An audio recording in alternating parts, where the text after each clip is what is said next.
ওঙ্কার বাংলায় সঙ্গে রয়েছে আমি শিল্পা। এই মুহূর্তের খবর হলো আজ মহালয়া, পিতৃপক্ষের অবসান, দেবীপক্ষের সূচনা।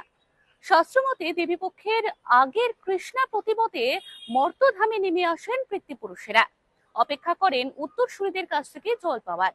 এদিন বাগবাজার ঘাটে পূর্বপুরুষের উদ্দেশ্যে তর্পণ করতে দেখা গেল বিজেপির রাজ্য সভাপতি শ্রমিক ভট্টাচার্যকে।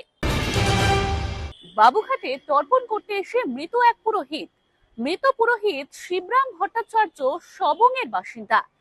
গতকাল রাতেই তিনি কলকাতায় আসেন। সূত্রের খবর, আজ সকালে তর্পণ করার সময় সংজ্ঞাহীন অবস্থায় তিনি জলে পড়ে যান। এসএসকেএম হাসপাতালে নিয়ে গেলে তাকে মৃত বলে ঘোষণা করেন চিকিৎসকেরা। হৃদরোগে আক্রান্ত হয়ে মৃত্যু হয়েছে বলে অনুমান পুলিশের। মহালয়ার সকালে খাস কলকাতায় চলল গুলি। চারু মার্কেটে জিমের মালিককে লক্ষ্য করে চলল 2 রাউন্ড গুলি। এরকমই আরো অন্যান্য খবরের আপডেটের জন্য অবশ্যই চোখ রাখুন ওঙ্কার বাংলা ডিজিটালে।